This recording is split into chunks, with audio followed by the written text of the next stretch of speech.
আমি শুরুতেই একটা জেনারিক কোয়েশ্চেন দিয়ে শুরু করি এবং খুব অল্প বা ছোট্ট করে জানতে চাই যে কেমন চলছে দেশ? সরকারের 100 দিন হানিমুন পিরিয়ড শেষ হলো, 100 দিন শেষ হলো, কিভাবে মূল্যায়ন করছেন? কেমন চলছে দেশ? আপনি যে প্রশ্নটি করেছেন যে গতকাল অন্তর্বর্তী সরকারের প্রধান উপদেষ্টা ডক্টর মোহাম্মদ ইউনূস 100 দিন পূর্তি উপলক্ষে জাতির উদ্দেশ্যে একটি ভাষণ দিয়েছেন। এই ভাষণে তিনি তার বিভিন্ন দিক তুলে ধরেছেন। এ সম্পর্কে আমাদের সংক্ষিপ্ত মূল্যায়ন হচ্ছে যে 100 দিন একটি সরকারের জন্য খুব বেশি সময় নয়, আবার কম সময়ও নয়। কারণ 3 মাস 10 দিন সময়, এই সময়ের মধ্যে সরকার অনেক কিছুই করতে পারত। কিন্তু একটি অসহিষ্ণু পরিবেশে গণ অভ্যুত্থান পরবর্তী সময়ে গণহত্যার ধারাবাহিকতায়, অর্থাৎ গণহত্যার মাধ্যমে সরকার ক্ষমতায় থাকার চেষ্টা করে যখন ব্যর্থ হয়ে গেল, এই অবস্থায় দেশ একটি রক্তাক্ত পরিস্থিতির উপরে দণ্ডায়মান ছিল। অন্তর্বর্তীকালীন সরকার এই সময়ে দায়িত্ব গ্রহণ করে প্রথম যে তারা উদ্যোগটি নিয়েছিল সেটা হচ্ছে আইন শৃঙ্খলা পরিস্থিতির উন্নয়ন। এরপরে তাদের দ্বিতীয় পদক্ষেপ ছিল যে দেশে অত্যন্ত স্বল্প সময়ের মধ্যে সংস্কার সম্পন্ন করে নির্বাচনের আয়োজন করা, বিদেশে যে সমস্ত অর্থ পাচার হয়েছে সেগুলি ফিরিয়ে আনা সহ আরো অনেকগুলো লক্ষ্যকে সামনে রেখে তারা তাদের যাত্রা শুরু করেছিল। আমি মনে করি যে তারা কিছুটা সফল হয়েছে, তবে আরো বেশি তাদের তৎপর হওয়া দরকার ছিল, সিরিয়াস হওয়া দরকার ছিল। যেমন তাদের একটি প্রতিশ্রুতি ছিল। শেষ করেন। আমি বলছি যে একটি প্রতিশ্রুতি ছিল যে তারা গণহত্যার বিচার করবেন। 100 দিনের মধ্যে গণহত্যার বিচার যে গতিতে আগানোর কথা ঠিক সেই গতিতে তারা আগান নাই। প্রধান উপদেষ্টা বলেছেন যে আন্তর্জাতিক অপরাধ আদালত দেশের বাইরে যেখানে তাদের বিচারের উদ্যোগ নেওয়া হবে সেখানকার প্রধান কৌশলীর সাথে তার আলাপ হয়েছে। আলাপ হইতে কি 100 দিন লেগে গেল? এটা একটা বড় প্রশ্ন। ওনাদের তো 100 দিনের মধ্যে অনেক কিছুই পদক্ষেপ গ্রহণ করা প্রয়োজন ছিল। বিদেশে অর্থ ফেরত আনার ব্যাপারে যে উদ্যোগটি সেটাও আমার দৃষ্টিতে অনেক স্লো গতিতে তারা অগ্রসর হচ্ছে। জি, মানুষের মধ্যে মানে একটা কথা বা একটা লাইন খুব প্রচলিত, অনেকের মধ্যেই সাধারণ মানুষ যারা রাস্তাঘাটে বাজারে যান দৈনন্দিন জীবনে অনেকেই একটা টার্ম প্রচলিত হচ্ছে যে আগেই ভালো ছিলাম। তাদের উদ্দেশ্যে কি বলবেন বা এই প্রসঙ্গে কি বলবেন খুব ছোট করে? মানুষ কি বলছে আমি কথাটা বুঝতে পারিনি। মানে অনেকেই বলছেন না, দেখবেন একটা হ্যাশট্যাগও অনেক সময় ব্যবহৃত হচ্ছে এটা নিয়ে সোশ্যাল মিডিয়াতে, যে আগেই ভালো ছিলাম। না, এই কথাটা তো জনগণের বিচারের বিষয়।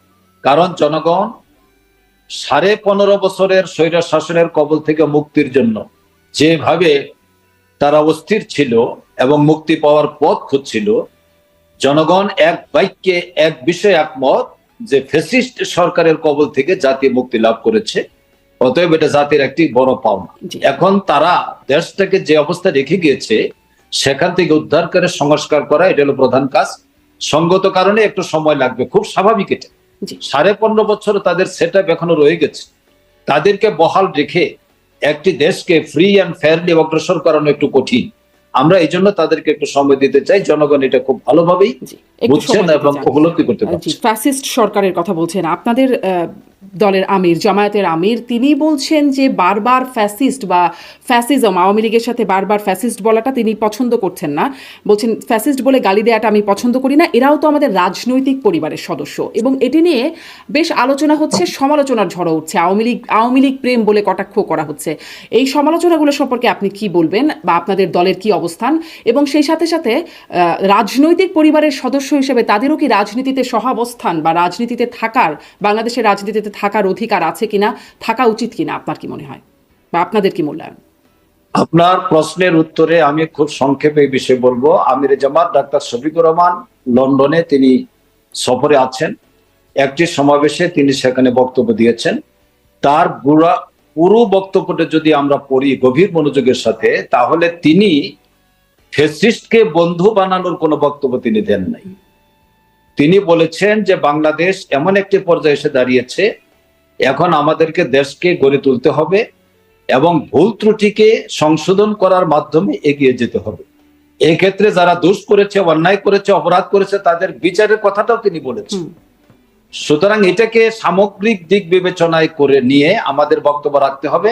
আমিরে জামাত মূলত ফ্যাসিস্টকে ফ্যাসিস্টই বলেছেন, তবে তিনি এতটুকু বলেছেন যে দেশকে গড়ে তোলার ক্ষেত্রে আমাদেরকে সংশোধন হওয়ার সুযোগ রেখে সামনে অগ্রসর হতে হবে। সেক্ষেত্রে এটাই স্পষ্ট হতে চাই যে যেহেতু রাজনৈতিক পরিবারের সদস্য হিসেবে আখ্যায়িত করছেন, মানে তাদের রাজনৈতিক পরিবারের সদস্য হিসেবে বাংলাদেশে রাজনীতি করবার অধিকার থাকা উচিত কিনা, আপনারা তার পক্ষে কিনা? দেখুন, আমি আপনার কথাটা এইভাবে বলতে চাই যে আমরা তো বাংলাদেশের নাগরিক। বাংলাদেশের সকল শ্রেণী পেশা, বিভিন্ন রাজনৈতিক দল, অপরাধী এবং যারা অপরাধ করে নাই, যারা ইনোসেন্ট, সকল শ্রেণীর লোকের অবস্থান এখানে আছে। এখানে আদালতও আছে। সুতরাং আদালত বিচার করবে, যার বিরুদ্ধে অভিযোগ আছে তার বিরুদ্ধে অভিযোগ দায়ের হবে। সুতরাং এই ক্ষেত্রে যদি আমরা এই কথা বলি যে আমরা সকলেই বাংলাদেশের নাগরিক এবং আমরা সকলেই বাংলাদেশের অধিবাসী, এটা তো কোনো ভুল বক্তব্য না। আমিরে জামাত এটাকে, যেহেতু তিনি একজন পলিটিক্যাল ব্যক্তিত্ব হিসেবে তিনি আরেকটু সিম্প্যাথাইজড হয়ে কথাটা বলেছেন। তিনি শুধুমাত্র একটা দলের প্রধান নন, তিনি একটা ইসলামী সংগঠনেরও প্রধান। ইসলামী সংগঠনের যে একটা দরদি মানসিকতা থাকে, সেই মানসিকতা থেকে তিনি তার বক্তব্য তুলে ধরেছেন। আমি মনে করি এটাকে নেগেটিভলি দেখার কোনো সুযোগ নেই। একদমই না, মানে তার সেই দরদি মানসিকতাটা বহুল প্রশংসিত হচ্ছে। আজকের কথা বলছি না, মানে সামগ্রিকভাবে যখন থেকে মিডিয়ার সামনে আসছেন তার বক্তব্য বেশ মুগ্ধতাও ছড়াচ্ছে। কিন্তু মানে এই দরদি বক্তব্যের মধ্যেই যখন বলছে রাজনৈতিক পরিবারের সদস্য ভুল করলে, আপনিও বলছিলেন যে ভুল করলে ক্ষমা চাইবে, করাপশন করলে শাস্তি হবে, সেটিও আইনের আওতায় হবে, মানে আইনের অধীনে হবে, কারোর উপর জুলুম হবে না, তিনি এই কথাগুলো বলছেন। এজন্যই আমি বারবার এই প্রশ্নটি করছি যে রাজনৈতিক পরিবারের সদস্য হিসেবে তাদের রাজনৈতিক অধিকার থাকার পক্ষে নাকি না, হ্যাঁ বা না দিয়ে যদি বলেন আপনারা। দেখুন, রাজনীতি হচ্ছে মানুষের মতামত, সম্মান, অধিকারের প্রতি সম্মান প্রদর্শন করে। আমরা তো এটাকে রাজনীতি মনে করি। যার যার অবস্থান থেকে রাজনীতি করবে, কেউ কারোর উপর হামলা করবে। জামাত ইসলামী এই নীতিতে বিশ্বাস করে। কিন্তু যাদেরকে আপনি বলছেন, যাদেরকে সামনে রেখে কথা বলছেন, তারা কি সহনশীলতা এবং তারা অপরের মতের প্রতি কি শ্রদ্ধা প্রদর্শনের কোনো দৃষ্টান্ত অতীতে রেখেছেন? তা কিন্তু তারা রাখেন নাই। সুতরাং জামাতের রাজনৈতিক অ্যাকোমোডেটিং এক্সপ্লেনেশন একরকম হবে, আর তাদের বক্তব্য, তাদের মূল্যায়ন হবে ভিন্নভাবে। কারণ তারা তো এই নীতিতে বিশ্বাসই করে না। যারা এই নীতিতেই বিশ্বাস করে না, তাদের ব্যাপারে আমাদের কোনো বক্তব্য নেই। জাতি এবং দেশের জনগণ সেটা ঠিক করবে। তারা বাংলাদেশের রাজনীতিতে কি অবস্থান তাদের হবে সেটা মূল্যায়ন করার দায়িত্ব হলো বাংলাদেশের 18 কোটি মানুষ। জি, জনগণ যদি ঠিক করতে হয়, মানে জনগণ তো আর একে একে বলার কোনো সুযোগ নাই যে আমি চাই থাকুক, আমি চাই না থাকুক না, এরকম তো আসলে সুযোগটা নাই। সুযোগ হচ্ছে নির্বাচন, ভোট। তারা কি নির্বাচন করতে পারবে সামনে? আপনারা কি তার পক্ষে? দেখুন, এই ব্যাপারে ডাক্তার শফিকুর রহমান সাহেবের একটি বক্তব্য আছে। আওয়ামী লীগ তো 3টি নির্বাচন হয়েছে, 2008, 2014, 2018 এবং 2024। 2008টাকে আমরা একটা সমঝোতার নির্বাচন হলেও সেনা সমর্থিত সরকারের হাত থেকে দেশকে উদ্ধার করার একটি নির্বাচন ছিল, সেটাকে আমরা মেনে নিয়েছিলাম। বাকি 3টি নির্বাচনের এগুলি কোনো নির্বাচন হয়নি। সুতরাং যে দলটি নির্বাচনে বিশ্বাসী নয়, সেই দল আগামীতে নির্বাচন আসবে কোন বক্তব্য দিয়ে, সেটা আগে তারা ঠিক করুক, এরপরে জামাত ইসলামী তার বক্তব্য পেশ করুক। আচ্ছা, মানে স্পষ্ট হতে পারছি না যে আসলে জনগণ কি চায়, মানে জনগণ কি চায় সেটি জনগণ বলবে কি করে? প্রথম কথা, বারবার তো আর অভ্যুত্থান করে বা আন্দোলন করে বলবে না। জনগণ আসলে বলবে কিভাবে বলবে? আর জনগণের একটা দল হিসেবে আপনারাই আসলে কি বলছেন, তাদের নির্বাচন করা উচিত কিনা বা করতে পারা উচিত কিনা, অধিকার থাকা উচিত কিনা, এই বিষয়ে আপনাদের বক্তব্যটা দুটো জিনিস এখানে, আপনার বক্তব্যে দুটো জিনিস আছে। একটি বক্তব্য হচ্ছে যে জনগণ অভ্যুত্থানের মাধ্যমে আওয়ামী লীগকে প্রত্যাখ্যান করেছে। জনগণের অবস্থান হলো আওয়ামী লীগের বিপক্ষে। যারা গণহত্যা করেছে, যারা নির্বাচনকে ধ্বংস করে দিয়েছে, মানুষের ভোটাধিকার হরণ করে নিয়েছে, তারা নির্বাচনে বিশ্বাস করে না। এটা হলো জনতার অবস্থান এবং জনতা তাদের বিরুদ্ধে রায় দিয়েছে। এখন আগামী নির্বাচনে আপনার দ্বিতীয় প্রশ্ন হচ্ছে যে আওয়ামী লীগ নির্বাচনে আসবে কি আসবে না।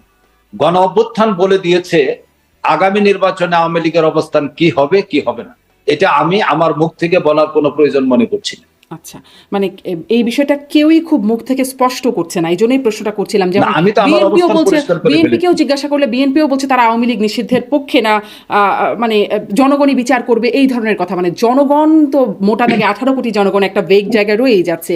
একটু আসে যে ভুল করলে, যেটি আপনাদের জামায়াতের আমির সম্মানিত ডক্টর শফিকুর রহমান তিনি যেটি বলছেন যে ভুল করলে সরি বলবে বা ক্ষমা চাইবে, আর করাপশন করলে শাস্তি পেতে হবে বা আইনের আওতায় আসার কথা বলছেন। ভুল করে সরি বলা বা দুঃখ প্রকাশ করা, এটি কি আমাদের রাজনৈতিক সংস্কৃতির কোথাও কি আমরা আসলে দেখেছি? জামাতের বিষয়ে যেমন যেই প্রশ্নটা সবসময় আপনাদের পিছে তাড়া করে বেড়ায়, যে মুক্তিযুদ্ধের সময় 1971 সালে আপনাদের ভূমিকা, সেজন্য সেই ভূমিকার জন্য ক্ষমা চাওয়ার ব্যাপারে একটা উদ্যোগ জামাতের মধ্য থেকেই এসেছিল। সহকারী secretary general barrister Abdur Razzaq তিনি এই প্রস্তাবটিও এনেছিলেন, কিন্তু সেটি আমলে নেওয়া হয়নি, তিনি পদত্যাগ করেছেন তার পরবর্তীতে।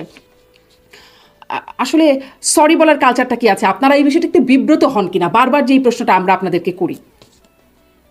আপনি প্রথমে শুরু করেছেন আওয়ামী লীগের রাজনীতি সম্পর্কে। আমির জামাত বলেছেন যদি কেউ ভুল করে তাহলে সরি বলবে। আমির জামাত তার একটা অপিনিয়ন প্লেস করেছে। সুতরাং দল হিসেবে যারা গণহত্যা করেছে তারা সরি বলবে কি বলবে না, এটা তো তাদের সিদ্ধান্তের বিষয়। আমির জামাত একটি বক্তব্য জাতির সামনে উপস্থাপন করেছেন তার অবস্থান থেকে।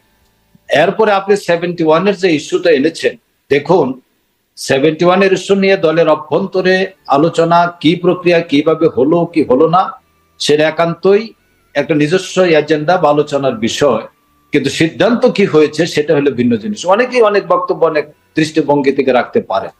এই ব্যাপারে আমার যে বক্তব্য, যেহেতু 71-এ আমার বয়স 2 থেকে 3 বছর ছিল, সুতরাং আমি সেই জিনিসের কোনো প্রত্যক্ষদর্শী ওই সময় ছিলাম না।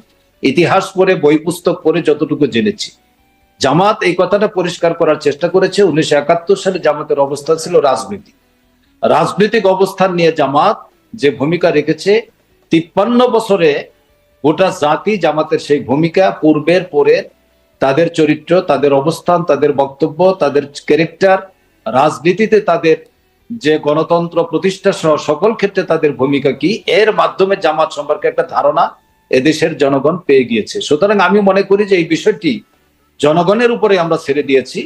জনগণ এটা মেনে নিয়েই জামাতের রাজনীতির সাথে সম্পৃক্ত হচ্ছে। এই ব্যাপারে নতুন করে আমি কিছু বলার প্রয়োজন আছে বলে মনে করি। মানে জনগণের উপরে ছেড়ে দিচ্ছেন, কিন্তু এই যে বারবার জনগণের উপরে ছেড়ে একদম দিয়েছি। স্পষ্ট, একদম স্পষ্ট। মানে কিন্তু জনগণের মধ্য থেকে এই প্রশ্নটা যখন বারবার আপনাদের প্রতি উত্থাপিত হয়, বা যখনই আপনার গণমাধ্যমে কথা বলেন, সাক্ষাৎকার দেন, এই প্রশ্নটা থেকেই যায় কোথাও না কোথাও, কোনো না কোনোভাবে, মুক্তিযুদ্ধের সময় জামাতের ভূমিকা।